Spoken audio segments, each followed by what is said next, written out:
new that have never been done before. We the people tell the government what to do. It doesn't tell us. We the people are the driver. The government is the car. And we decide where it should go and by what route to do.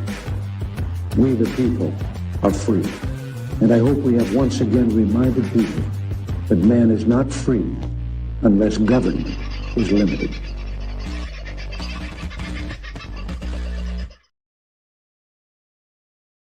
Howdy, folks. How are you? I hope you had a wonderful Easter. You didn't get caught on the roads. If you've got an EV and you were stuck for 5-6 hours in some places, the stories are, waiting to get charged, particularly if you were traveling along the Bruce Highway, the Pacific Motorway or the Pacific Highway between Sydney and Brisbane, or between Sydney and Melbourne on the Hume. Apparently a very uncomfortable time for everybody. And it wasn't lost on those people who were pulling up at the servo, putting admittedly overpriced diesel in their vehicles, and petrol for that matter, but taking as long as you would normally expect a busy servo to take for you to fill up. You might have to wait 10 minutes. You don't have to wait 5 hours. So a decidedly ugly weekend on the road from that perspective. I know in Queensland, it was a very bad weekend on the roads for dickheads, although probably better for the rest of us as they won't be on the road to trouble us anymore. That's probably a little bit unfair. I don't know the circumstances of all the accidents, but I know of two that I'm aware of which were high speed. One of the people that died was just terribly unfortunate, and a mother up from Victoria on holidays, I believe, and got T-boned, essentially, by a car that may or may not have been involved in some hooning events, Easter hooning events in the South Brisbane area. But anyway, we'll find out more, I guess, as days and weeks progress on the horror on our roads that way. There have been a couple of others who've shuffled off this mortal coil, of course, around the rest of the country. Commiserations to families, of course, at this terrible time. Speaking of terrible times, well, we know Watler is having a fairly terrible time of it. Watler, of course, I'm talking about this good-looking bloke here.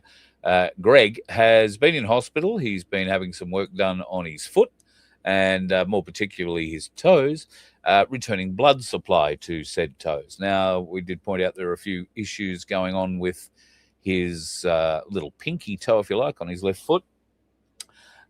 He is getting appropriate care and antibiotics, but we are going to step him up a level and give him some X39 patches, which he already has some.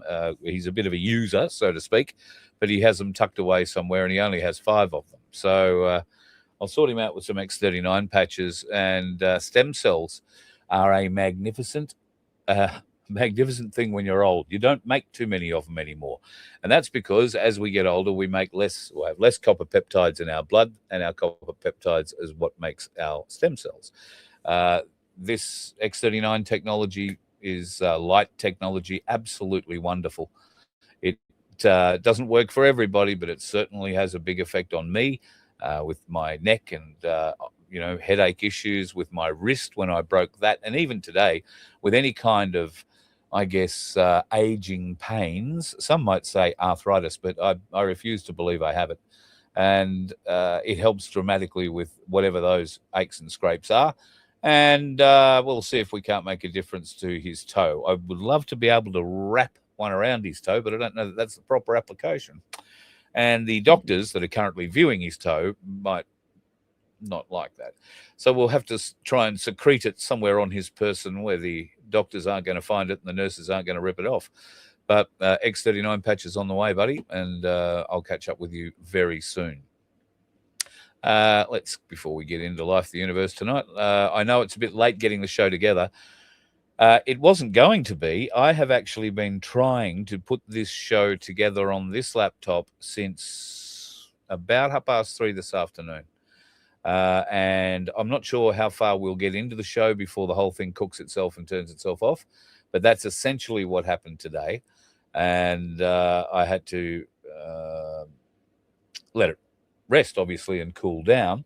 What I also found is that the little vacuum that I have to clean keyboards and get dust out of little shitty places is also extremely good at extracting the heat out of it, particularly through the keyboard. So I used that quite considerably today, and then I think I've burnt it out. It got very hot while doing it, though. So anyway, bit of fun, learning experience for us all. First in the house tonight, Huxley Bailey. Hey, nice to have you in. And coming through off the Rumble side of universe. Wonderful. And what there was first in the other hole. There you go. I didn't catch up with that. Lovely lady Rada is in the house as well. And Connie. What's this one? Your son was in Afghanistan and lost 3 mates from a rogue soldier on the base. That's interesting because part of Ben Robert Smith's story has something to do with that particular episode. 3 Australian soldiers being shot by an Afghani who was supposedly helping the Australians, but or helping the people, helping his country. And they were embedded with the Australian troops, and this bloke's picked up a weapon and killed 3 of them and then jumped the fence, done a runner, and they sent our most elite people out to hunt him. We will talk about that a little bit later on. The lovely Susan is in the house.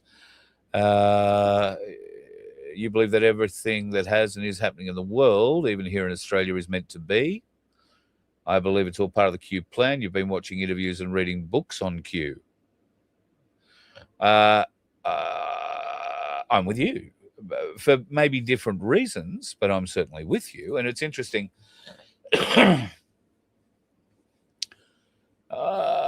I guess some of the things that I've seen, a lot of the things, I didn't get into Q until well after Q was a thing.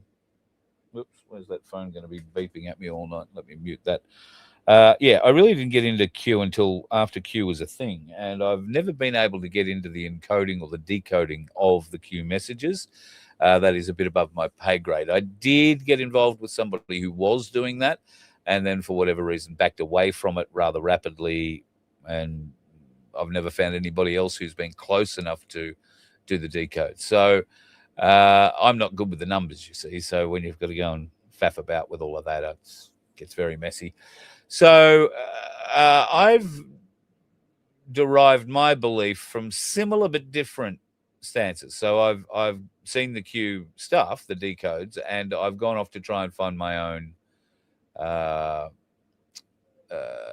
qualifying evidence, if you like, and used independent ways and means to do that. And I did that for a long time, maybe a year, maybe not quite a year. And it wasn't until I came across the first 10 episodes or the first 10 segments of The Fall of the Cabal, which at that time was only available on BitChute from memory. And if you haven't seen it, or you have family, friends, and others who are just completely disbelieving of what's going on in the world, and you could actually get them to sit down to watch anything that goes from maybe 10 or 15 minutes to 45 minutes, it will explain history in a way that you never, ever, ever would have dreamt. And for many of us, me included, it resonated as truth. It all fitted together in my head. Now, okay, some might say I've got a weird head, but I haven't got a bad one. It's not terribly good looking, but I have no bad intent. So I look for that sort of thing, but it didn't seem to have any of that. So The Fall of the Cabal, if you haven't seen it, but be prepared. There are a lot of shocks, particularly in the first 10, and then there is another 10 after that. And I'm not even sure if Ozenbard, what's her name? Somebody rather Ossenbard from the Netherlands, I want to say, has done all the research on this, and it is spectacular. And there may even be a third series now, I have a sneaking suspicion. So great one to wake people up. The lovely Aussie Sue is in the house. Lovely Easter to you. I saw a beautiful photo that you put up on your Facebook page. I don't know if it was AI generated or not, of a sunset. I'm guessing, no, maybe it was a sunset, in which case it probably was AI generated, because you wouldn't get that sort of sunset where you live. Might have been a sunrise, maybe. Anyway, beautiful photo. You do generate some very beautiful images. You've got your eye on AI very nicely. Who else is in the room? G'day, Donna. G'day, Ian. Hello, Jude. My man in South Australia, Pete from Pinaroo. That would be my other man from South Australia.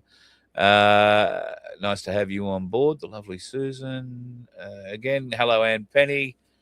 Donna. Did I say Donna before? Don't know. Anyway, you're all in the house. Lovely to see you. Nearly caught up. And I guess you're all explaining how many Easter eggs you didn't eat over Easter. I didn't eat any chocolate at all over Easter. Nada. Zip. Not a freaking thing. It was very good. Well, never been a chocolate eater anyway, so it doesn't really matter. All right, bit of a shock in Sydney today. Ben Roberts-Smith was arrested at Sydney Airport when he arrived in Sydney on a flight down from Brisbane. He was arrested on board the aircraft, which would have meant the police came on first up and escorted him from his seat before anybody else got off the plane. That would have been, nice for him, don't you think? If he hasn't been already, maybe the 6 o'clock news has been and gone, but I haven't seen anything on any of the other news stories. If he hasn't already been charged, he is very likely to be charged with 5 war crime murders from his time in Afghanistan. These stem from they are in fact the same charges that he faced in a defamation trial, which he lost to Channel 9, I don't know, 12 months ago, thereabouts. And now they're going to try and prosecute these in court. Now, the defamation trial that he lost is to a much lesser standard than a criminal trial. But Ben Roberts-Smith is now, if charged, facing life behind bars, the rest of his life. Now, there was a report brought out in November of 2020. It was called the Brereton Report. It was put together by a guy called Major General Paul Brereton, and it investigated the actions of Australian special services or special forces between 2005 and 2016. In that report, he found credible information that 39 unlawful killings of civilians and prisoners, had occurred. Now, that's led to ongoing criminal investigations and major reform in the ADF. I'm not exactly sure what that major reform is, but I'd be surprised if it's anything good. Ongoing criminal investigations. To my knowledge, I might be wrong, but to my knowledge, if charged, Ben Roberts-Smith will be the only person charged for what appears to be 5 war crime murders out of 39. So where's the other 34 happening, and who's being prosecuted there? And why isn't that snide little journalist from Channel 9 who is just against our defence forces in so many ways, while smiling and saying he's all for them, he's going to be the undoing of, well, hopefully a great many things, but I certainly hope it will not be the undoing of the Defence Force. I hope that members of the Defence Force learn from this, that blokes like this Nick McKenzie are not to be trusted in any way, shape or form. They are not your friends. They are blood-sucking leeches looking for a way to get a story and then bend that story. And he has been found wanting in his journalistic morals and ethics, particularly on this subject, on a great many levels of this subject. But of course, Channel 9 media do not bother promoting that too much at all. They just think it is. Anyway, Ben Roberts-Smith, should he be charged, will have to face a jury of his peers. I'm not exactly sure where his peers would be. He lives in Brisbane, so the trial you would think would be held in Brisbane. Being a federal trial. It can be held anywhere, but being a murder thing, it'll be a Supreme Court trial, no doubt. Well, there's one of those in Queensland. He's been, by the look of it, been charged under federal laws. So does that mean it has to go to the federal court? Will it have to be heard in Canberra? God help him. Or Sydney? God help him more. Would it not be better to have a jury of his peers in Brisbane? It's what I'd be asking for at the very least. His support is in Brisbane and around Brisbane, as far as I'm aware, and he has a lot of support. I know a great deal about what's gone on behind the scenes in the lead up to this. I know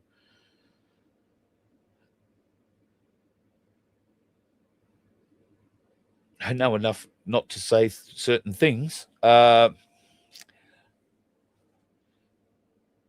understand procedures, certainly at that time. I understand why there are command helicopters that fly around the engagement areas, particularly when our Special Forces troops are on the ground. They work in very small groups.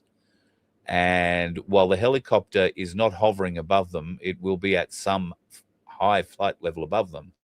It is able to get down to them very quickly and offer support by way of the guns on board, should that be required. However, that main purpose of that helicopter is to stay well above the battlefield, and it is a command point. And sitting in that helicopter, aside from the pilots and whoever else, the gunner and whatnot might be in there, there is a sergeant usually from the Special Air Service who is directing matters on the ground. He is, in fact, the senior officer. He's overseeing the battlefield, and he might be overseeing one or two or three different teams that could be operating within a fairly localized area, but not working together, if you know what I mean. Now, the other reason that they have those sorts of helicopters up there is so that decisions can be made by command and relayed to the ground very quickly. It's reasonably difficult in areas like Afghanistan to get good radio contact from the ground back to your command post, which might be tens, if not 100 or more kilometers away. And especially if you need to get back to HQ, which is definitely more than 100 kilometers away. In that case, what you need is to be up high, and that's why they have a helicopter and associated other military-grade electronics and communications equipment that allow them to transmit all the way back to base and get direct instructions from those people sitting at the desks, wearing all the command jewelry and supposedly being the elite soldiers of the country, who have now got themselves into a position where they're planning the war rather than actually doing anything in it. The decisions are not made on the ground by the people who are on the ground. I would also suggest to you, well, I'll just ask you a simple question. Do you believe for a moment that anybody in the SAS would be promoted beyond private if they didn't take orders? Do you believe that anybody could gain a corporal's rank if they went off and made decisions by themselves? Evidence of those decisions would be plentiful in this person's past, if that is the case. I don't know. I have no access to wherever Ben was before Afghanistan or what he was involved in. But for me, I would find that a very interesting and need to know sort of question.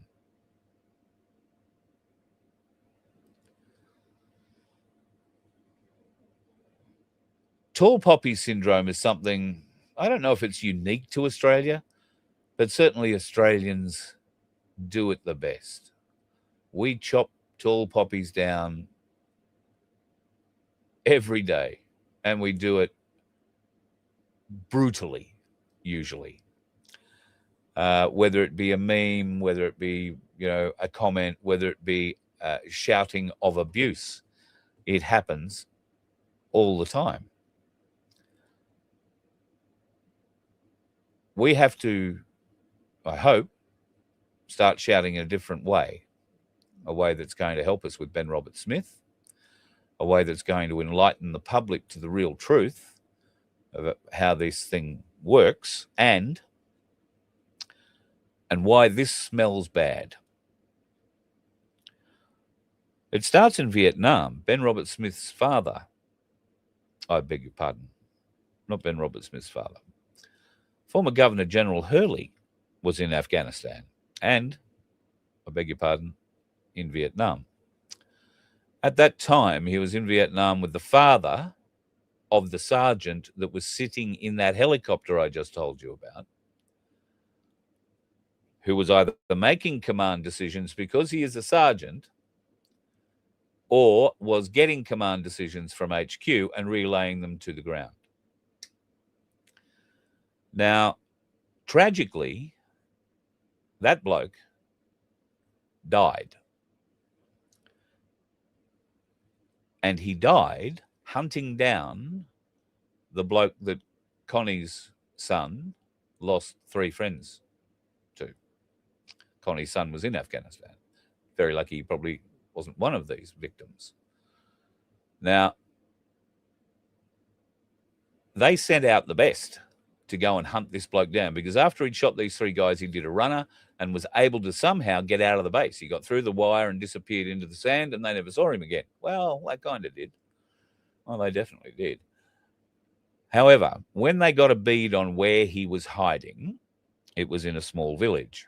And I am led to believe that on the night they went to go and get him, this particular sergeant, who had been in the command helicopter over the area of engagement that Ben Roberts-Smith is likely to have been charged, at least in 1, if not 2 of the cases, maybe more, the chopper that he was in, this guy was out fighting that night. He was sitting on the door of the chopper, as all Tier 1 operators like to be, foot on the skid, weapon ready, and they came into land at or near a small village in the middle of bloody nowhere. And as they were coming into land, this particular sergeant copped a bullet to the throat and died. Now, his dad was in Vietnam with the Governor General. Why does that matter? Well, when the Brereton report came out in 2020, it was redacted almost completely, word for word. Almost. Very few people got to see an unredacted copy. But after some pressure, I'm led to believe that this sergeant who died fighting for Australia, died as a hero, died trying to avenge 3 of his mates, and it's tragic that this has happened. He had also served with the Governor General in another theatre. I want to say it was an African theatre. And so there was some association through the whole family with the Governor General, who got a copy of the unredacted Brereton report and showed it to them.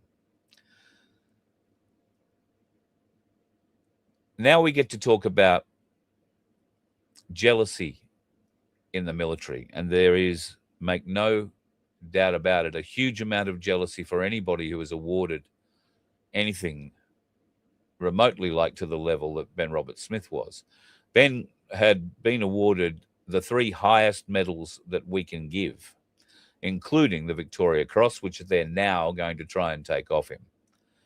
Part the reason for that is because there is a severe amount of jealousy that Ben Roberts-Smith was awarded the VC. Many people are not aware that a VC awardee, whenever they walk into a room from now until they die, think of, I don't know, Anzac Day at the RSL. But not even that. Walk into a reunion, walk onto base for something, to do a speech for something or whatever. Retired and serving current military personnel have to salute you. That means if you're an admiral, or you're a general, or you're a lieutenant colonel, you salute a corporal every time he walks in the room. And they hate it. So too do the corporals, just between you, me, and the gatepost. But the officers absolutely detest it. Now, I'm also told, and I don't know Ben, we've never met, we've never spoken, I've tried. I think God's kept us apart for a reason. I'm not quite sure what that reason is, but if that's the way it's meant to be, that's the way it's meant to be. But it's my understanding that a scapegoat is needed, particularly in the cases that this prick of a journalist has sunk his teeth into. There is some doubt about the veracity of the stories, sorry, I beg your pardon, the testimony of the witnesses that Channel 9 will bring to bear. Some of those witnesses' testimony was found quite wanting in the civil trial. A lot of it certainly came across as personal jealousy, a dislike for Ben Roberts-Smith. And I am led to believe that Ben Roberts-Smith did nothing to engender great feelings of friendship with too many people. I believe that he had certain aspects to his personality and uniform that made him not terribly well liked, but, not roundly hated either. However, the not terribly well liked part might have come from the higher ups. However, they do have enough pressure put on those that served in with him and around him that at least 4 of them are going to testify that he's committed these acts. Now, the acts he'll be charged with are either committing the deed, pulling the trigger himself, or ordering somebody else to do it, a subordinate. And you might remember having seen some of the footage of a subordinate turning around and asking a soldier whether or not he should do this guy. He's standing over him in a paddock with his gun, and there is a pause, and then there is some sort of communication that says yes. Can't remember whether it was actually vocal or a signal, and this guy shoots him. Tragic. But the pause, I believe, is the communication between the ground and the helicopter. Decision. What do we do with this? Because if you know your SAS history, and I'm sure many of you do, if you don't, there was, and maybe still is, I think it was on the ABC or on the SBS, a bloody magnificent series about the SAS and how it came into being. I recommend it to you all. But the SAS work behind enemy lines. The SAS have never, I underscore this with great lines of intent, the SAS have never, as far as I'm aware, while they are on mission, taken prisoners. If they go in to get somebody, that's an extraction. That's a different thing. But if they are out perched on a mountainside somewhere and Mustafa and his AK-47 walk past, or, Muhammad and his high-frequency, high-power handheld radio and a goat herding stick in the other hand walk past, you might raise your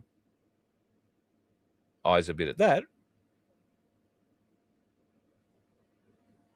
Forgot where I was going with that, so I'll move on. But you get the idea.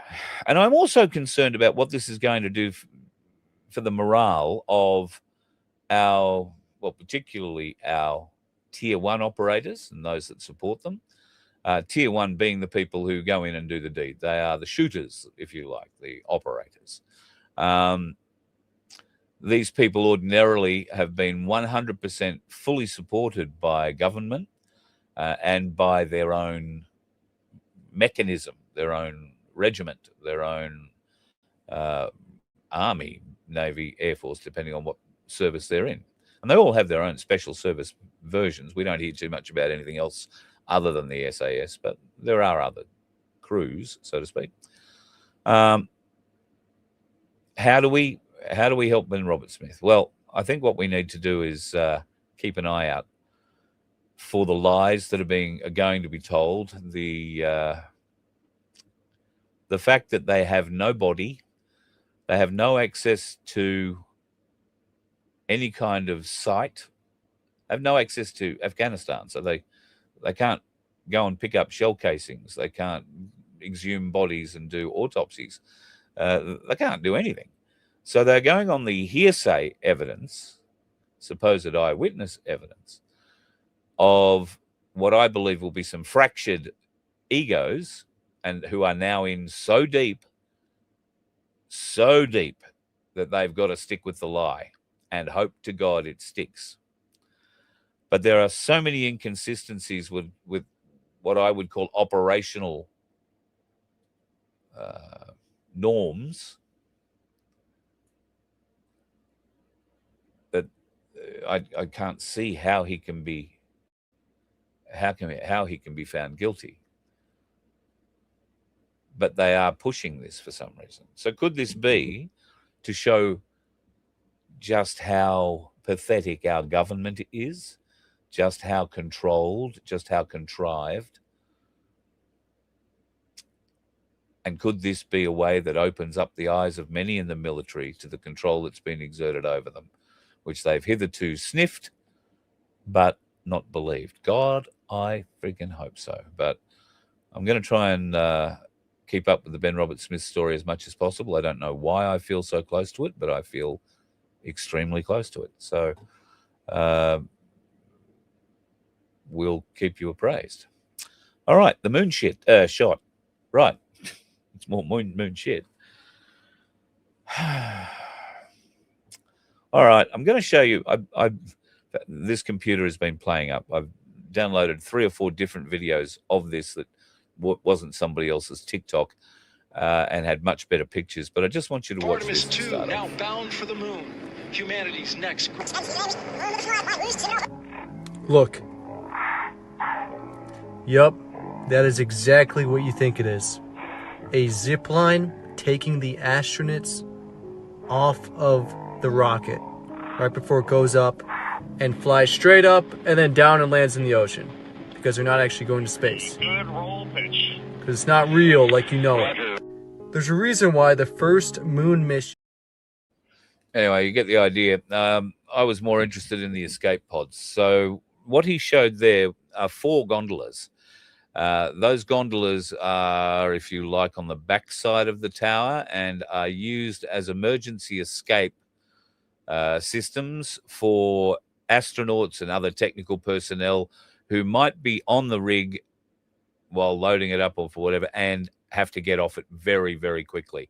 It's also primarily designed for the astronauts to escape if there is some kind of an issue in the pre-launch sequence. And the whole thing is essentially loaded in hydrogen bomb at that stage. So it's their fastest way off is to jump into one of those gondolas. And I think they get 1 each and shoot down this line that will take them essentially to the beach out the back there in Florida. So interesting that they happen. But to be honest, the one that first caught my attention was in the very first NASA briefing, which once again I thought I'd recorded, but the system has no knowledge of it. So I did manage to take a screenshot of the image that she was referring to. Now, there was a lovely lady who was telling us how the image that she was showing us, this image, was the first image of the Earth shot in, I think she said 53 years, might be 56 years. But, you know, shot from deep space of the globe, and it was shot as the sun was about to come up, unquote. She referenced the aurora, which you can see at the top right hand of the screen of the shot, that sort of green little thing there. And if you diagonally go across the disc to the other side, you'll see there is an aurora down there as well. And then on the bottom right third, if you like, of the disc, you see this corona, which is, judging by the light source that you can tell from the shot where it's coming from, is coming from behind. Otherwise, we wouldn't see that beautiful semi-crescent thing there that's happening. Now, the only problem that I really have, well, I've got two problems. The first problem that I had with this is that if the sun is coming up behind the Earth, how come we can see this, the country, the oceans, the clouds? How come we can see it? Because we're currently on the dark side if the sun is coming up on the other side there, aren't we? Anyway, maybe it's just that's something I've got wrong. God knows I got a lot of things wrong before. However, I am also particularly interested to learn about where our satellites are. Because I've looked really hard. I've blown that picture up. I downloaded what they called a high-def version. I don't think it really is, but I downloaded a version of it and looked. And I can't see anything, which is a little bit surprising when you think about it, because there are, and I don't want to be disingenuous about this, there are between 14 and 15,000 active satellites floating around the Earth right now. This is what they look like. Now, the ones that are inactive and still floating around the Earth, well, that takes the number up closer to 20,000. And then there's all these bits of space debris and other chunky things that have been left in orbit by varying moon shots. So why don't we see any of that in any of the photos?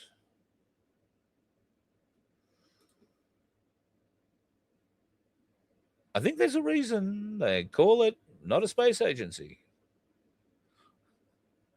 Yeah. Diane, you're right onto it. And deception is what it is all about. They are sending back some magnificent images from inside the spacecraft, and how exciting it is to be able to see these people, supposedly live. I don't think they are. I don't think they've had a live thing yet. Bear in mind, these are the same people that we weren't allowed to see live getting into the spacecraft. No pictures of that. Bear in mind, they're providing pictures back to Earth aside from that beautiful disc one I just showed you there. Anything that comes from the outside of the craft looks like it was filmed back in 1969, or maybe 67 or 68 with one of the first passes of the moon. We've got 8K cameras. We've got 8K video that can be live streamed. We've got all sorts of, I have 4 terabytes of storage in a hard drive that's the size of the palm of my hand. It will take a lot of really nice detailed pictures in very high definition on there, like thousands. How much space do they need to be able to transmit? Oh, look, even if they don't transmit them, maybe we're going to get those really good high def pictures when they come back. What I don't understand is why we're not getting them now. It's weird. But anyway, what we are getting is some beautiful, beautiful, beautiful pictures like that. Unfortunately, there are people working on the set that are pointing out how it's actually working. And yep, these sorts of pictures are being leaked out. And then there's this one. I love this. This shows how pics work. They pick you up, let you hang.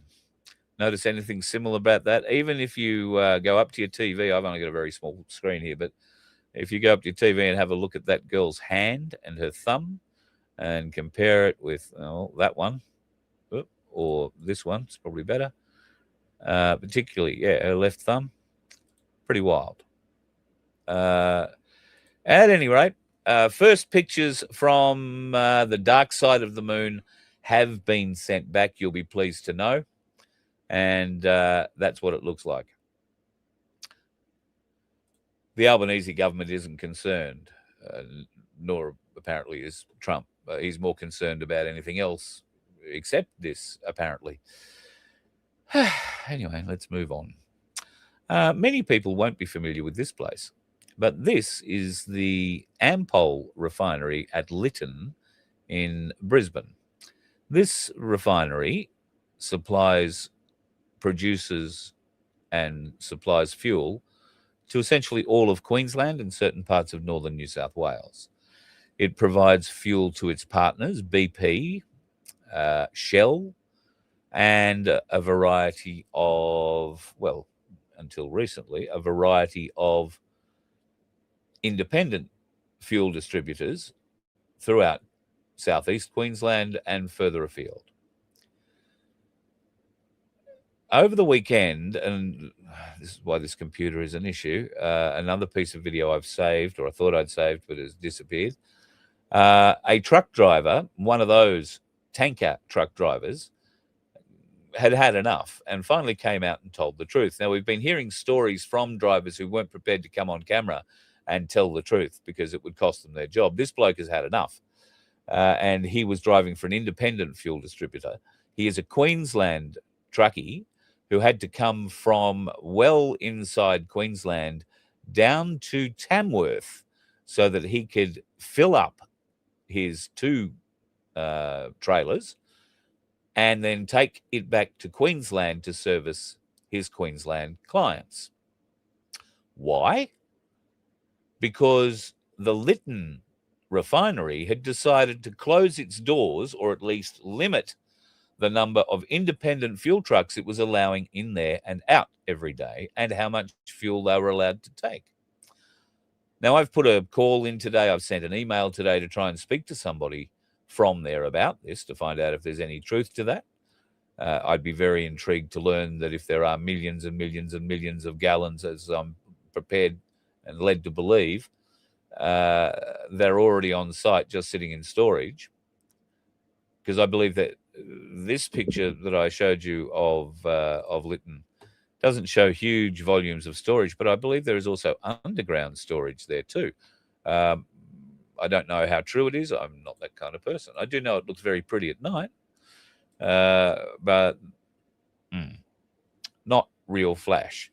So neither is there getting back to people. In fact, I just heard my email go bing, so let me just have a bit of a look and see if nobody's replied from them. So I guess we'll wait and see whether anything comes out. Otherwise, you might feel the urge to contact them. That phone number that you ring, anytime you ring this place, it will go to the security shack, and they will just get you to leave your name and details and point you in the direction, or they will pass your message on. So that's how good that's going to be. But if this is true, and if there are other truck drivers who are prepared to come out and confirm that, tanker truck driver or owner drivers who cannot get refilled like they usually would be out of the Brisbane refinery, I think we need to do something about that.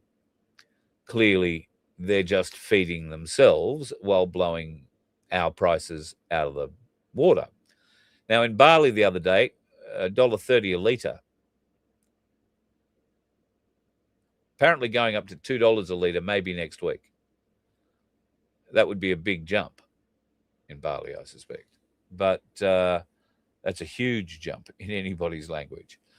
But I don't know. We'll wait and see. I don't think our Lytton refinery supplies Bali. Not our problem. Our problem is this Lytton refinery seems to be providing Ampol, Shell, BP with their oil, their fuels, and denying the regionals for a reason. I don't know what that reason would be. And they don't seem to be interested in telling us. Frankly, this probably leads into what I'm going to talk about next, which is the big parade protest that is trying to be arranged for the 26th of April down in Canberra. This is the immigration rally that Shallow Chal is putting on. Scott Challen, his name is, has been a big star with Karl Stefanovic recently. He's been appearing on a couple of the mainstreamers podcasts, and he puts across a very good argument for what we need and what we want. There are a few interesting factors about it. All of a sudden, Scott's running an anti-immigration rally, and we're all going back to Canberra, or at least that's his intent. Now, this is the parliamentary calendar. He wants to hold this event on the 26th of April, the day after Anzac Day. And I've got to admit, Anzac Day in Canberra would be rather special if you want to go and have a look at the War Memorial. Wish to God they'd get that new air museum opened. But then there's the 26th, where they want to do this protest. You can see that there are no politicians in Canberra on the 26th of April. None. They'll be back a couple of weeks later for the budget, but nobody's going to be there. Not even the person, I don't even know if this is a federal letter or not, but this is a letter that Julian Hill, MP, wrote and sent to all mayors. It essentially says, what wonderful people you are. Thank you for supporting the immigration push. What we're calling for you to do, now that we have been able to speed up our Australian citizenship application process and approvals process, is we need you to do more citizenship ceremonies, more of them, bigger ones, get more people in and do them more often. And we're really happy that you're playing along with the game so far. That's what that letter says. So, look, I can see a reason why there is a reason to march about immigration. In fact, Beck Freedom and the crew have been saying that now for how long? And interesting, Scott Challen was one of Beck Freedom's organisers in Brisbane until he somehow managed to gain control of that, and the stage became a very political stage after that. It wasn't a people's stage in any way, shape or form. Maybe that's what people in Brisbane wanted, but Pauline Hanson and crew certainly were there, and there were others, libertarians. I think Jared Rennick made an appearance at one of those events too. So they did share the stage, but they shared it with the professional politicians, not so much the people, but that's another story. It'll be interesting to see what comes from this rally on the 26th. I don't really know what's going to come of it. Have my doubts, if I'm honest, just between you, me, and the gatepost. But we shall watch and see. Speaking of watching and seeing, more Epstein news. Now, the Epstein files that were released are just the gift that keeps on giving. Unfortunately for so many people, they're not giving up a huge amount of information, at least that's coming out publicly at the moment, about Donald Trump. There are some very interesting tidbits of information coming out about South Australian Police Force, particularly in Port Pirie, and a number of police officers that are named. Those names are not redacted. I think Rachel Vaughan has done a video on some of that. If it's not her, somebody else has. Worthwhile digging up and having a look at. But these new allegations from Jeffrey Epstein, the Epstein files, stem from an email from a redacted person to him. Now, this email came to him in March of 2025, and the subject line says, "Preparing for pandemics." The key line says, "Please find attached a draft agenda for the meeting on preparing for pandemics as requested. Let's discuss next steps. For example, how to officially involve the WHO and ICRC, i.e. co-branding." Co-branding is a very interesting word. Very interesting word. Now, Epstein obviously was the kingpin in a pedophile and blackmail racket that had been going on for some years. He had absolutely no medical credentials whatsoever, but he is, for some reason, invited to be one of the few people to shape a global pandemic strategy and decide how the WHO would be best used to put a public face to it all. Now, the co-branding thing matters because it exposes everything. It confirms that the whole thing was a fake. They needed a face for the manufactured crisis. They weren't preparing a virus. They were preparing for control. And there is a timeline, a provable timeline that comes with it. Now, in 2015, Epstein receives that pandemic agenda straight from Geneva, pushing the WHO cover. From 2017 to 2019, Epstein Island and New York's mansion both hosted biotech billionaires, AI surveillance geeks, and pandemic gaming sessions with the exact people who later on ran the show.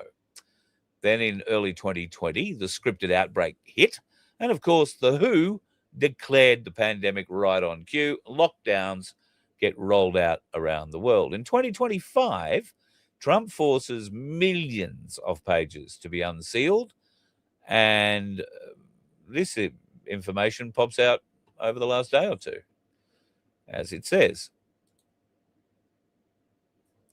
Interesting things to learn.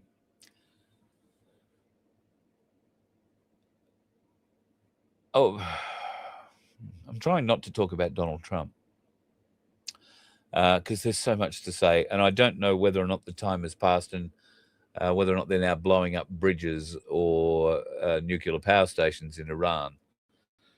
If that is the case, then it's going to be interesting.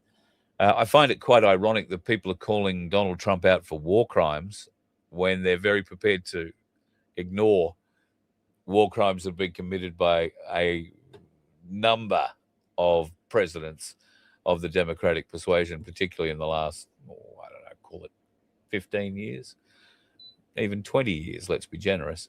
Anyway, won't get into it. If they are blowing up those places, though, I think the world's in for a terribly bad time in the not too distant future, sadly. There's going to be a lot more detail come out about the Epstein relationship to the pandemic, I'm led to believe. I've heard some stories previously. No files have come out yet to confirm it, but I have heard some stories previously that there was a lot of testing of things went on Epstein Island, and it's possible that the various batches of this thing were tested on people on or particularly under that island. So we'll wait and see whether or not there is news of that comes out. Here's something fun for all you Victorians. Good, the Noticer is all over this. God love them. I get a lot of stuff from the Noticer. Worthwhile checking it out. Every new Victorian law now needs to go past an Aboriginal approval process under the treaty that they've put in. And yes, that Aboriginal council that now gets approval over the top of the Victorian state government over every law, the members of that are all being paid six-figure salaries.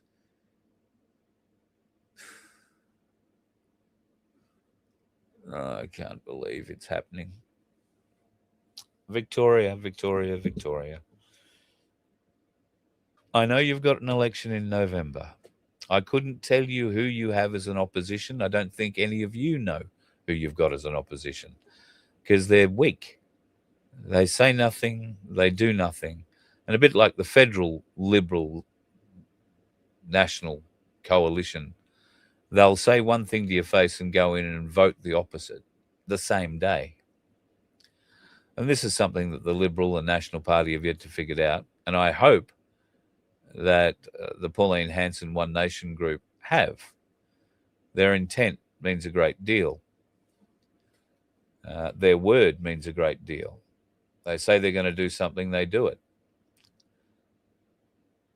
What we have to be careful of is what they say or what they don't say they'll do, because in many cases, that's what we need done. And it remains to be seen whether or not One Nation is in fact going to be able to stand up to that. I really, really hope they can. I really hope they will. I really hope that this tsunami of support continues through Farah and the by-election that's going to happen there shortly, and into a federal election in a couple of years' time. In Queensland, One Nation is now ahead of both Labor and Liberal Party as preferred vote. Nearly 31% to 29%, and a lot less for the Liberal National Party, or the Labor Party, I beg your pardon. So,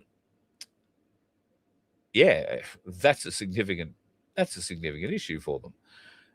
South Australia is also firming up on a federal level too. But why? Because I think One Nation do care about regional people. It's not that they don't care about city people, but they do care about regional people. Interestingly, mainstream media is now also pumping out stories about Aussies moving out of Sydney and Melbourne in particular, because it's been taken over by immigrants who can't drive. I added the last bit. There is other evidence that our housing markets are being jacked up by new home buyers, particularly coming in from overseas. These new immigrants are able to get funding for houses. They get the 5% home loan deposit thing and a few other bits and pieces that they can get for coming from hardship areas, yada, yada, yada, yada, yada. A lady posted this up in a property forum. Hi, everyone. We're expecting to receive our subclass 191 PR soon. That's a whole heap of residency, permanent residency. We currently have around $200,000 in savings and are both working full-time with a combined annual income of about $180K. Our plan is to first purchase a new home using the first home owner grant, and then 3 to 6 months later buy an investment property. We just wanted to check whether or not the strategy is realistic and achievable. Now, look, I don't think there's absolutely anything wrong with asking for that sort of advice, but further down in the chat, it reveals that this is a couple from the subcontinent who are making very good money. They were making very good money on the subcontinent, but they've come to Australia because they were offered a great deal to come to Australia. And why wouldn't you? Let's face it. If you looked out your window in Mumbai and then you came and looked out your window on the Gold Coast, you'd know where you'd live. So, or even out in the bush. Not that we see too many of them out there in the bush. However, our home loans, our Australian taxpayer dollars are what is funding these home loans, is where I'm going. How do you feel about that? I don't know that it's something that I'm particularly fond of. Maybe that's something you can talk to your local member about as well.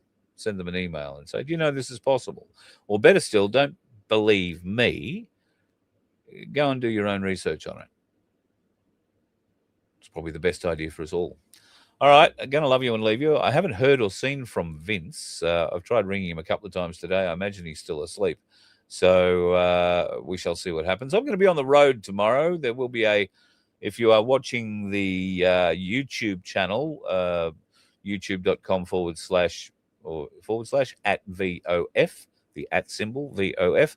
I'm going to attempt a live stream with another microphone off that phone.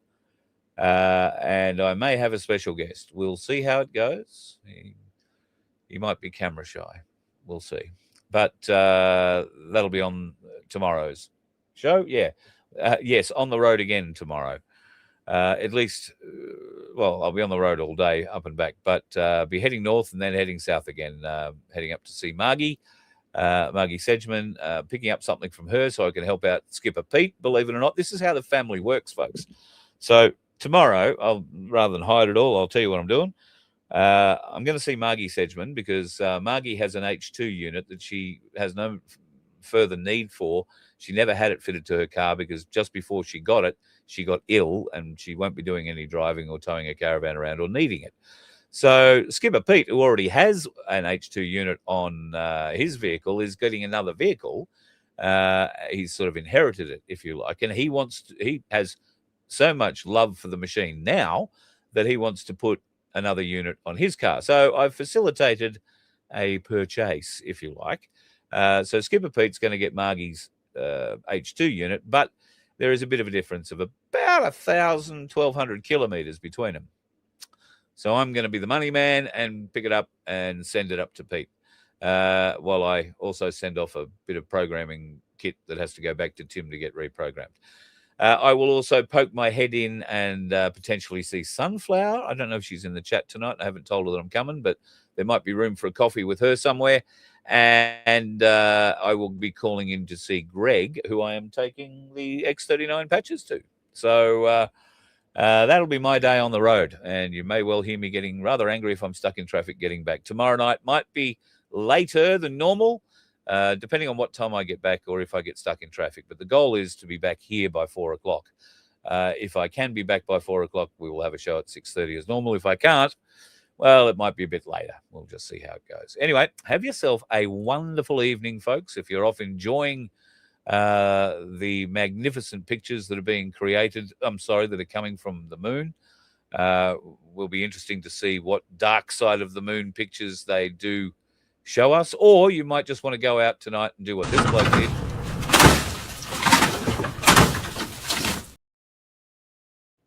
And that'll certainly stop you being one of the dickheads on the road. You let one ant stand up to us, then they all might stand up. Those puny little ants outnumber us 100 to 1. And if they ever figure that out, there goes our way of life. It's not about food. It's about keeping those ants in line. That's why we're going back. Does anybody else want to stay? Let's rock!